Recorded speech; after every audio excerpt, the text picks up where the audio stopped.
వస్తారా mummy daddy వాళ్ళు? అస్సలు రాదు. మేము పని చేసుకోకపోతే మాకు ఫుడ్ ఎలా వస్తుంది, మేము పని చేసుకోవాలంటారు.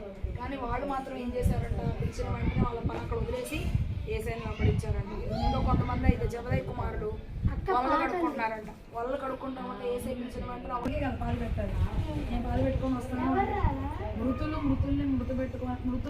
మృతుల్లో సంగతి చూసుకొని నీకెందుకు నువ్వు వచ్చి నన్ను వెంబడించాను కదా.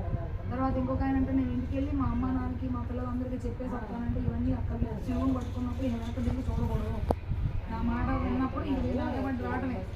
మరి కొంతమంది ఆయనతో వస్తా అంటారు, కానీ ఆయన వద్దంటాడు. మరి సేనలో దెయ్యం పట్టినటువంటి ఆయన ఉంటాడు. జరాసేన దేశంలో సేన అంటే 6,000 దెయ్యాలు పట్టినాయి. 6,000 దెయ్యాలు పట్టినప్పుడు ఆయన ఏం చేసేవాడు, సంఖ్యలతో కట్టేస్తే సంఖ్యలు తెంపేసేవాడు. సమాధుల్లో ఉండేవాడు. ఎప్పుడు రాళ్ళు తీసుకొని వంటని ఇట్లా కొట్టుకుంటూ ఉండేవాడు. మళ్ళీ మనం ఇప్పుడు కొట్టుకుంటామా? దెయ్యం పట్టినప్పుడు అటు చేస్తాం. అంత కొట్టుకుంటూ ఉండేవాడు. బట్టలు వేసుకునేవాడు కాదు.